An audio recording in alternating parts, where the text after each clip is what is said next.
جیسے آگ کہہ لیں کہ خشک لکڑی کو جلا کر راکھ کر دیتی ہے. اور حسد کرنے والا کئی بدگمانیوں میں بھی مبتلا ہوتا ہے. اچھا ذرا دل پہ ہاتھ رکھ کے بتائیے جو خود حسد کرتے ہیں ان کو خود سکون ہوتا ہے؟ کوئی سکون نہیں ہوتا. اگر آپ نے سکون تلاش کرنا ہے آپ آسانیاں تقسیم کریں.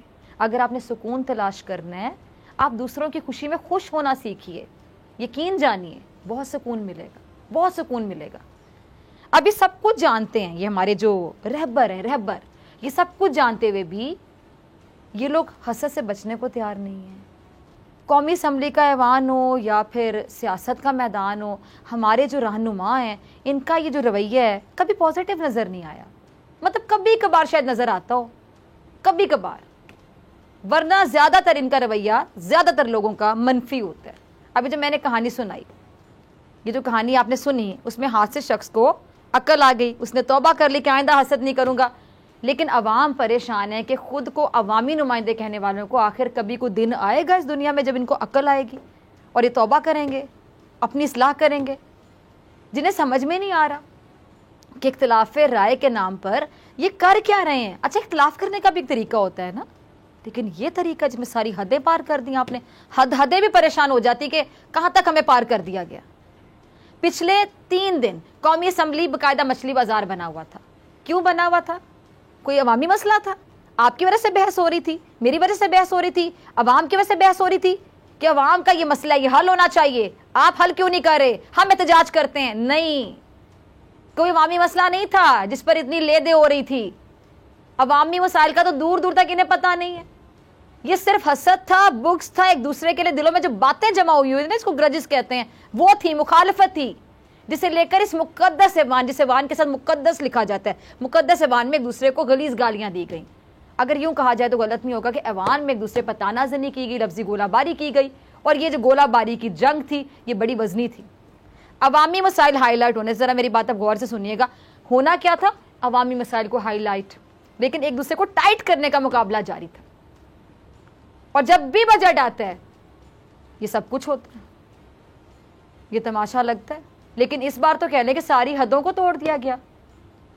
خواتین اراکین اسمبلی پر کتابیں ماری گئیں, ملکہ بخاری صاحبہ کو زخمی کر دیا گیا. مجھے سمجھ نہیں آتا یہ جو ہمارے رہبر ہیں, میں تو ان کو رہبر کہتے ہوئے اکثر کہتی ہوں سو کالڈ رہبر, یہ جو ہمارے رہبر ہیں جو خود کو رہبر کہلواتے ہیں, انہیں ہو کیا جاتا ہے اس رویے پر؟ انہیں رہبر کہتے ہوئے یقین جانیے سب کو شرم آتی ہے کہ صرف مجھے نہیں, لیکن کیا کر سکتے ہیں.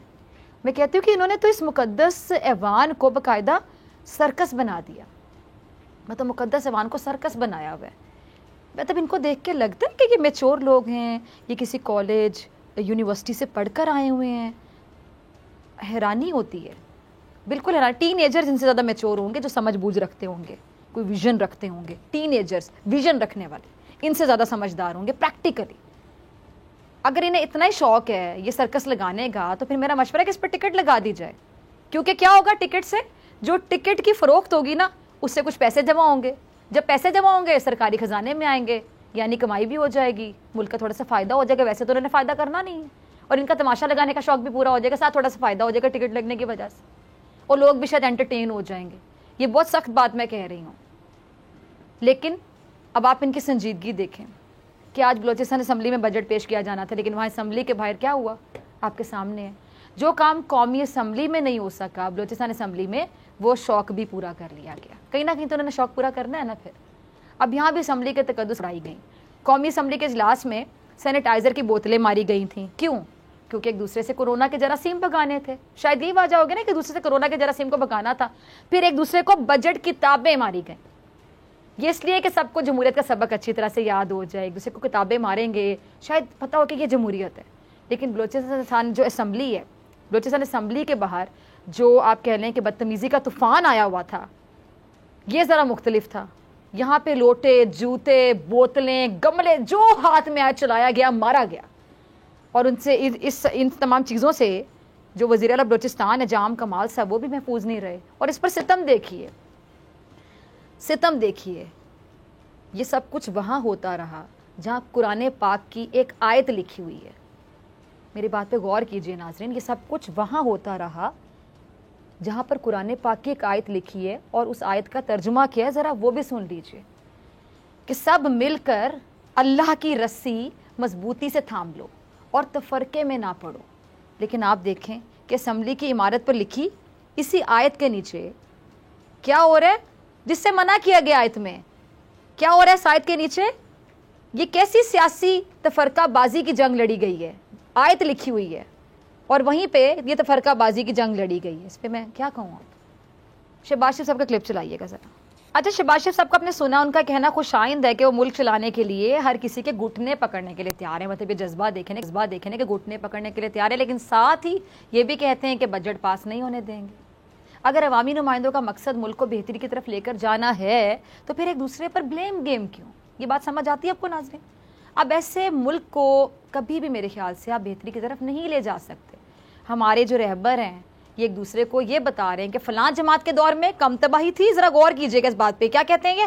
فلاں جماعت کے دور میں ذرا تباہی کم تھی اور فلاں جماعت کے دور میں زیادہ تھی. ملک تباہی کی طرف زیادہ کس دور میں تھا؟ اس دور میں تھا, اس دور میں تھا. یعنی ایک بات پہ تمام لوگ اگریڈ ہیں کہ ملک تباہی کی طرف تھا, بربادی ہوئی, ہر دور میں ہوئی, کسی میں کم ہو گئی, کسی میں زیادہ ہو گئی, لیکن ملک کو پھر سے بسانے کی بات نہیں کی جاتی. یہ مقابلہ لگا رہتا ہے, تم نے زیادہ تباہی کی یا میں نے زیادہ تباہی کی, اس نے زیادہ تباہی کی, اس نے زیادہ بربادی کی. صحیح کس نے کرنا ہے؟ اللہ کے بندو. پرانے تانے آپ لوگ دیتے رہیں گے, اس سے باہر ہی نہیں آئیں گے تو آگے کا کون سوچے گا؟ یعنی 5 سال کے لیے اگر آپ آتے ہیں اپنا ٹینیور کو پورا کرتے ہیں تو اس میں پرانے ٹینیور پہ پہلے ملبہ گرایا جاتا ہے. پرانے والے پچھلے والے وہ کر کے چلے گئے تھے. 3-4 سال تو ایسے گزار دیے جاتے ہیں اور وہ جو آخری جو رہ جاتا ہے ٹائم وہ اگلے الیکشن کی تیاری میں. بڑے سمارٹ لوگ ہیں یہ. کاش یہ پازیٹیو یا مثبت سوچ رکھتے تو ملک کہاں سے کہاں پہنچ جاتا. بڑے ذہین لوگ ہیں ہمارے سیاستدان, کبھی غور کیجئے گا اپنے الو سیدھے کرنے کے لیے. لیکن اگر اسی ذہانت کو یہ دل کے ساتھ, نیت کے ساتھ, مثبت سوچ کے ساتھ اس ملک پر لگاتے تو سوچیے ہمارا ملک یہی لوگ کہاں سے کہاں پہنچا دیتے. ان کی ذہانت میں مجھے کوئی شک نہیں ہے, اپنے الو سیدھے کرنے کے لیے بڑے ذہین ہیں یہ لوگ. لیکن کاش یہ ذہانت کسی پازیٹیو پرپس کے لیے یوز ہوتی تو واقعی انہی لوگوں کے ساتھ ہمارا ملک ترقی کر سکتا تھا. آج میں کہہ رہی ہوں یہ بات. یہ شہباز شریف صاحب ہوں یا کوئی بھی سیاسی رہنما ہو, اگر یہ ملک کو چلانے کی بات کر رہے ہیں تو اس سے پہلے ایوان کو چلانا پڑے گا نا. ایوان چلائے بغیر ملک کیسے چلے گا؟ لیکن افسوس ایسا ہو ہی نہیں رہا اور نہ یہ کرنا چاہ رہے ہیں. آج سب نے بلوچستان اسمبلی میں جو ہوا, جو وہاں کے مناظر تھے سب نے دیکھے, جہاں اپوزیشن اراکین نے بلوچستان اسمبلی کے داخلی دروازے پہ تالے لگا دیے. بلوچستان میں اپوزیشن اراکین کا بجٹ میں نظر انداز کرنے کے خلاف احتجاج پرتشدد ہو گیا اور اپوزیشن اراکین کا یہ کہنا تھا کہ جب تک ان کے مطالبات نہیں مانے جاتے تب تک وہ بجٹ پیش ہونے ہی نہیں دیں گے. اب حالت یہ تھی کہ صورتحال پر قابو پانے کے لیے اور اسمبلی کے دروازے کھلوانے کے لیے انتظامیہ نے پولیس کو بلا لیا کہ آئیں ذرا یہ کھلوائیں. پھر جس نے بختر بند گاڑی کی ٹکر سے اسمبلی کا دروازہ توڑ. یہ حالت ہے ان لوگوں کی. یہ رہبر ہیں ہمارے رہبر. اب اس موقع پر اپوزیشن کے 3 اراکین اسمبلی زخمی ہوئے. دھکم تیل کے دوران وزیر اعلیٰ بلوچستان کو بھی گملہ لگ گیا اور اپوزیشن اراکین اور ان کے جو کارکنان ہیں ان کی پولیس کے ساتھ جھڑپیں بھی ہوئیں. اور ہوا کیا, کافی ہنگامہ آرائی ہوئی, ماحول کشیدہ ہو گیا. ہونا تھا, پولیس نے مظاہرین کو منتشر کرنے کے لیے لاٹھی چارج کیا, آنسو گیس کی شیلنگ کی. توبہ, دیکھیں ذرا آپ لوگوں کی حالت. اور ترجمان بلوچستان حکومت لیاقت شہوانی نے واقعے کی مذمت کی اور کیا کہا کہ جی اپوزیشن نے اسمبلی کے تقدس کو پامال کیا. یہ لوگ پڑھے لکھے نہیں ہیں, انہیں کیا پتا بجٹ کیا ہوتا. معذرت کے ساتھ بجٹ کا کسی کو نہیں پتا, چاہے وہ حکومتی نمائندے ہوں چاہے اپوزیشن کے اراکین ہوں. یہ سب صرف یہ جانتے ہیں کہ بجٹ کے موقع پر کون اپنے پڑھے لکھے ہونے کا زیادہ ثبوت دے گا, کیونکہ جاہل تو کوئی ہے ہی نہیں, سارے پڑھے لکھے ہیں. اور ہمارے سارے رہبر ایک سے بڑھ کر ایک عالم ہے اور ایک سے بڑھ کر ایک فاضل ہیں. پوری دنیا نے دیکھ لیا. ان کو بتانے کی بھی ضرورت نہیں کہ ہم کتنے عالم اور فاضل ہیں اور کتنے پڑھے لکھے ہیں. سب نے دیکھ لیا ان کی تعلیم, نکل کے باہر آ رہی تھی تعلیم. اگلا کلپ چلائیے گا. بلاول کی سیاست کی میں نے ہمیشہ تعریف کی ہے. بڑا میچور رویہ اس جماعت کا جو کہ پیپلز پارٹی ہے اور ان کے جمہوری رویے کی میں نے ہمیشہ کھل کر تعریف کی. لیکن آج بلاول بھی اسپیکر اسمبلی سے الجھ پڑے. نہ صرف الجھے بلکہ ان کو تڑیاں لگا دیں, دھمکیاں دے دیں. بلاول نے یہاں تک کہہ دیا کہ اپوزیشن لیڈر پر حملہ جمہوریت پر حملہ ہے. لیکن آج بلوچستان اسمبلی میں وزیر اعلیٰ بلوچستان پر حملے کیے گئے, کیا وہ جمہوریت پہ حملہ نہیں تھا؟ اب مجھے ایسا لگ رہا ہے کہ سیاستدان جمہوریت بچانے نہیں بلکہ جمہوریت کی کشتی کو ڈبونے کا کھیل کھیل رہے ہیں. اور ان کی یہ حرکتیں نظام کو خطرے میں ڈال رہی ہیں. ان کو شاید اس بات کا علم نہیں ہے کہ نقصان کس کو پہنچے گا. آپ کے ملک کو, پاکستان کو, ہمارے پاکستان کو نقصان پہنچے گا. عوام کو جمہوریت سے متنفر کر رہے ہیں آپ لوگوں کی حرکات ایک کے بعد ایک واقعہ. پہلے قومی اسمبلی, پھر بلوچستان اسمبلی, میدان جنگ, یہ سب کیا ہو رہا ہے؟ یہ کون سی جمہوریت کی خدمت ہے؟ مجھے تو یہ سمجھ نہیں آ رہی. اور یہ کون سی جمہوریت کی مضبوطی ہے؟ مجھے یہ بھی سمجھ نہیں آ رہا کہ جی جمہوریت مضبوط ہو رہی ہے, جمہوریت کی خدمت ہو رہی ہے, عوام کی خدمت ہو رہی ہے. کیسی خدمت؟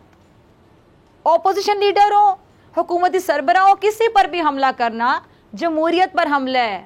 جمہوریت نام ہی سیکھے کہ ایک دوسرے کو برداشت کریں. ٹالرنس لیول آپ لوگوں کا ہے ہی نہیں, برداشت آپ لوگوں میں ہے ہی نہیں. پتہ نہیں کیسے آپ لوگوں نے اتنی زندگیاں گزاری ہیں کہ بال سفید کی ہیں. ٹالرنس لیول آپ لوگوں کا ہے ہی نہیں, اور یہاں ایک دوسرے کی بات کو کوئی سننے کے لیے تیار ہی نہیں ہے. یہ ان کی جمہوریت. جمہوریت کی ڈیفینیشن پڑھیں. سب سے پہلی جو بیسک چیز ہے وہ یہ کہ ایک دوسرے کو برداشت کریں. آپ میں برداشت ہی نہیں ہے تو کون سے جمہوری لوگ ہیں آپ؟ کون سی جمہوریت کو آپ لوگ سمجھتے ہیں؟ اب کرونا ویکسین کو دیکھیں, اس کی قلت پنجاب اور سندھ میں ہو چکی ہے. اب ہونا کیا چاہیے تھا؟ سب مل کر اس قلت کو پورا کرتے. یہاں پہ تیرا میرا, آپ کا میرا, یہ وہ, اس کا مقابلہ اس سے, یہ نہ ہوتا. یہاں پہ ہوتا کہ ہمارے ملک میں یہ قلت ہے, کہیں بھی ہے, اس صوبے میں, اس صوبے میں, کہیں بھی ہے, اس قلت کو مل کر دور کرنا ہے. لیکن اس پہ بھی کیا ہوا؟ بیان بازیاں, الزام تراشیاں, باقاعدہ مقابلہ شروع کر دیا گیا. اسد عمر صاحب کہتے ہیں جی سندھ حکومت نے کون سی ہمیں بھی بتا دے, اور اسد عمر صاحب کہتے ہیں جی سندھ حکومت صرف دکھاوا کر رہی ہے, لیکن اس نے ایک اور ویکسین نہیں خریدی, ایک بھی ویکسین نہیں خریدی ہے. اب معاملہ کرونا سے نمٹنے کا تھا, انسانی زندگی بچانے کا تھا, لیکن یہاں بھی مقابلے بازی ہو رہی ہے. کیا کہوں میں, افسوس ہوتا ہے نا. اگلا کلپ چلائیے گا. کہ حماد اظہر صاحب اپوزیشن کو جواب دینے کے لیے کھڑے ہوئے ہیں, اور انہوں نے اپوزیشن کو مخاطب کرتے ہوئے کہا ہے کہ جی اگر اپوزیشن میں ہمت ہے تو ان کی تقریر سنیں. ایک دوسرے کو چیلنج کیا جا رہا ہے. چیلنج ہاؤس بنا دیا آپ لوگوں نے کہ میں اس کو چیلنج کروں گا, تمہارے میں ہمت ہے تم مجھے چیلنج کرو گے. کیا کر رہے ہیں آپ لوگ؟ حکومتی لوگ بھی اور یہ جو اپوزیشن والے ہیں وہ بھی, سب سے مخاطب ہوں میں. لیکن ہوا کیا جی, اپوزیشن لیڈر نے فوری دوڑ لگا دی جب یہ مخاطب کرتے رہے. اور جمہوریت کا کیا حسن ہوتا ہے کہ دوسرے کی بات کو سنا جائے, برداشت کیا جائے, سخت سے سخت تنقید کو ہضم کیا جائے. یہ ہے جمہوریت, یہ ہے جمہوری رویہ جو آپ لوگوں میں ہے ہی نہیں, بالکل نہیں ہے, سوری ٹو سے. اور شہباز شریف صاحب حماد اظہر کی تقریر شروع ہوتے ہی چلتے بنے, اور حماد اظہر نے پھر نشاندہی کی کہ شہباز شریف صاحب تو جا رہے ہیں. پھر اسپیکر قومی اسمبلی نے کہا کہ بلاول آپ کو سن رہے ہیں, آپ اپنی بات جاری رکھیں. اچھا, ابھی حماد اظہر صاحب نے اپوزیشن کو جواب دینا شروع ہی کیا تھا کہ بلاول بھی اسمبلی سے رخصت ہو گئے. اب ہمارے رہبروں کو چاہیے کیا کہ ایک دوسرے کو سنیں, پہلے سنیں نا. سننا تو پہلا سٹیپ ہے, سنتے ہی نہیں آپ لوگ. لیکن عوام میں کہیں بھی آپ دیکھ لیں کہ جمہوری رویہ آپ کو نظر آتا ہے. حماد اظہر اپوزیشن کے رہنما کو چیلنج کر رہے ہیں کہ دم ہے تو اپوزیشن رہنما ان کی تقریر سن کر جائیں. لیکن اپوزیشن رہنما نے کہہ دیا کہ چیلنج از ناٹ ایکسیپٹڈ, اور چلتے بنے. پھر انہوں نے بڑا غصہ نکالا حماد اظہر صاحب نے. کیا جواب تھا ان کا جی؟ کہ مطلب وہ بھی بھادی کر دی نا, جواب دے رہے کہ منہ ٹیڑھا کر کے انگریزی بولنے سے کرپشن کے داغ مٹ نہیں جاتے. چلے کرپشن کی بات کریں, داغوں کی بات کریں, ان کے مٹنے کی بات کریں, نہ مٹنے کی بات کریں, انگریزی منہ ٹیڑھا کرنا یہ کون سی لینگویج ہے؟ اس طرح کی باتیں کیوں کرتے ہیں؟ ذاتیت پہ حملے کیوں کرتے ہیں آپ لوگ؟ شیخ رشید صاحب کا کلپ چلائیے گا. حکومتی نمائندے ہوں, اپوزیشن والے ہوں, اس ٹائم پہ مجھے لگتا ہے صرف ایک ہی چیز یہاں پہ چل رہی ہے, وہ یہ چل رہی کہ کس نے بڑا جواب دیا, کس نے اینٹ کا جواب پتھر سے دیا, اس نے آپ کو یہ بات بولی تو آپ نے جواب میں کیا بات بولی. بس یہ سب کچھ چل رہا ہے. لیکن ایسے کب تک چلے گا؟ ایسے نہیں چلے گا. ملتے ہیں بریک کے بعد.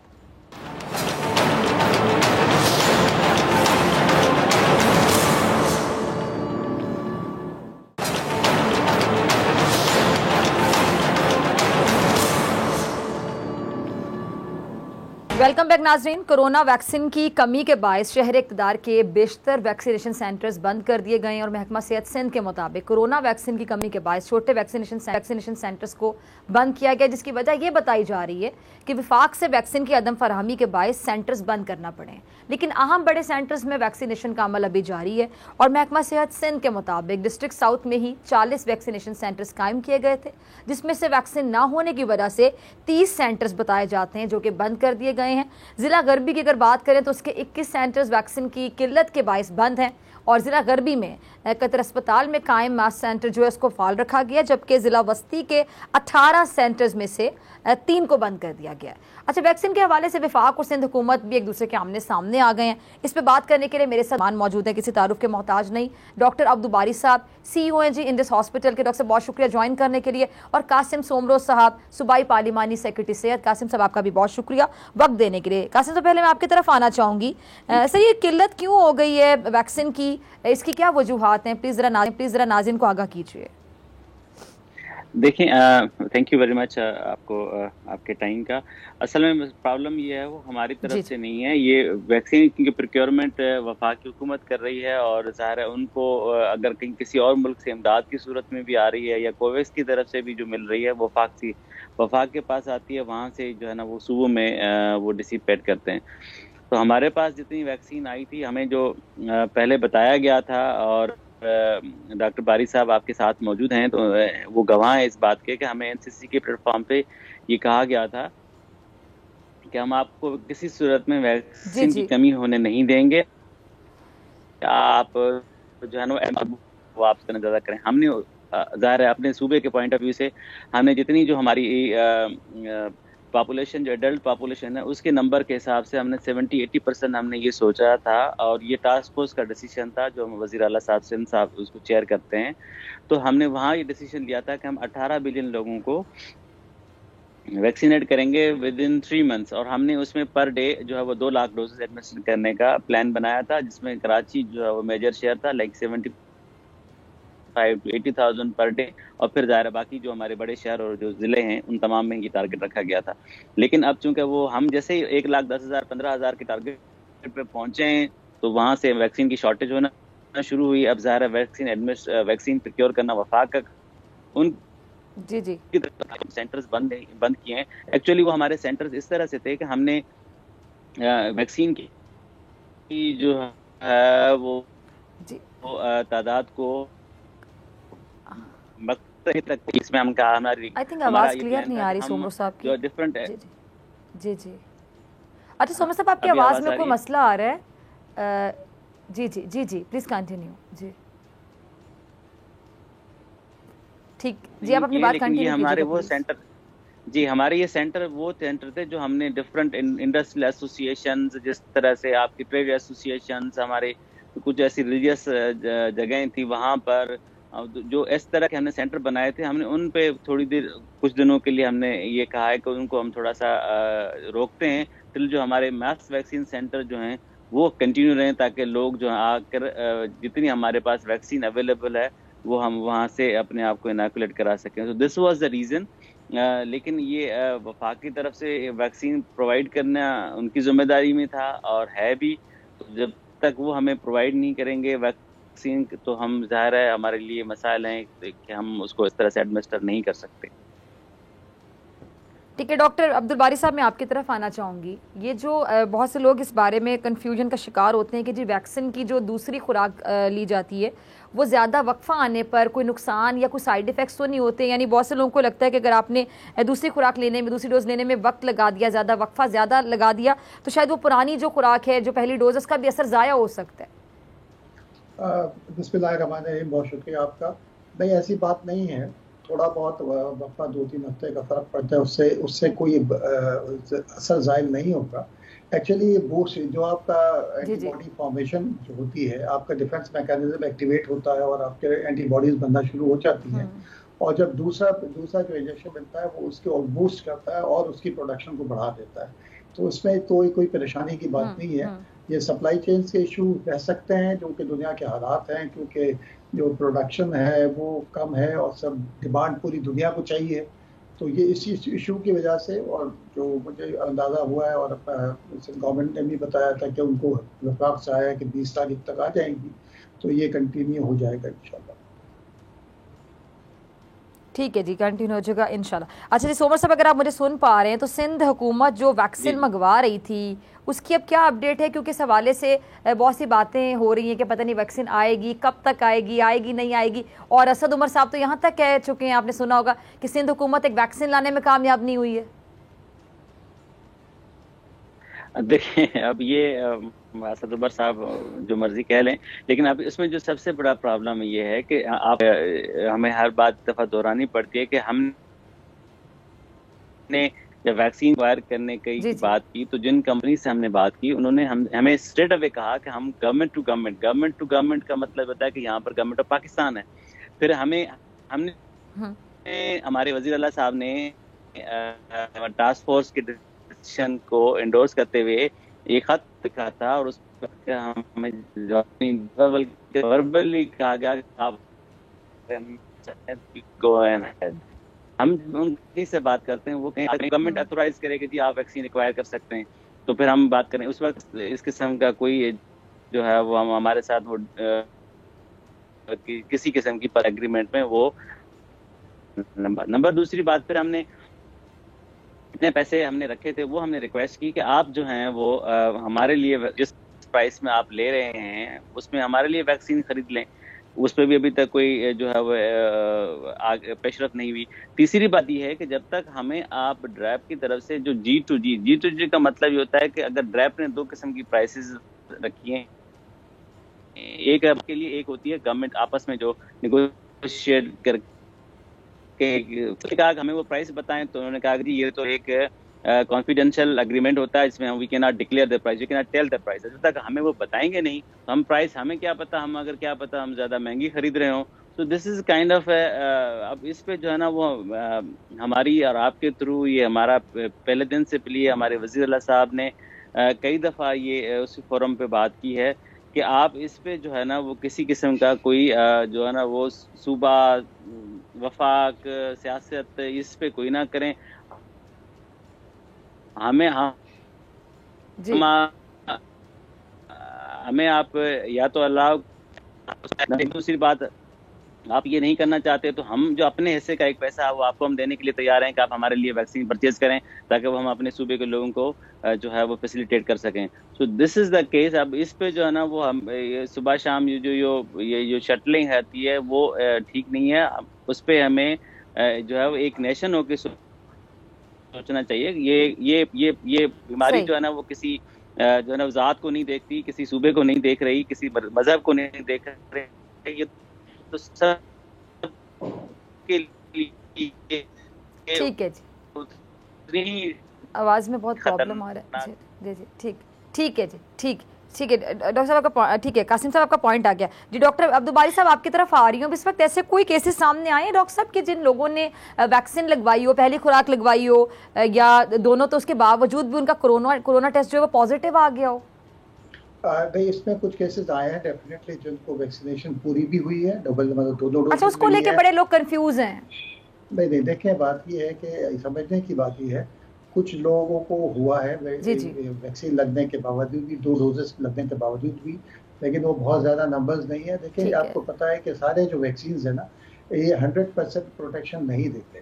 آپ نے دیکھا, آپ نے سنا ہوگا کہ یہ ایفیشینٹ ہے, 78% ہے, 80% ہے, 95% فائزر والا ہے. اچھا ڈاکٹر صاحب سوری میں آپ کی بات کاٹ رہی ہوں, ذرا ناظرین کو یہ بھی سمجھائیے گا اس پلیٹ فارم سے کہ ویکسین کا ایک فائدہ ضرور ہوتا ہے کہ ویکسین لگنے کے بعد اگر آپ کو کورونا ہو جائے تو آپ کو کورونا اتنا زیادہ نقصان نہیں پہنچا سکتا جتنا کہ اس کو پہنچا سکتا ہے جس نے ویکسینیشن نہیں کروائی. جی بالکل. اور ویکسین جو ہے نا یہ 100% جو ہے نا یہ تمام ویکسین 100% آپ کو جو سیویئر ڈیزیز سے پریونٹ کرتی ہے, ہاسپٹلائزیشن سے پریونٹ کرتی ہے. کہ آپ کو اگر ہوا بھی ان لوگوں کو جو 20% یا 15% جو لوگ ہوں گے جن کو یہ ہوگا تو ان کو مائلڈ ہوگا, ان کو ہاسپٹل جانے کی ضرورت نہیں پڑے گی, ان کو زیادہ سمپٹمز نہیں ہوں گے. لیکن کیونکہ یہ 15% ہے یا 10% ہے, باقی جو 85% جو ہے لوگ ہیں ان کو تو پروٹیکشن 100% ہوگا نا.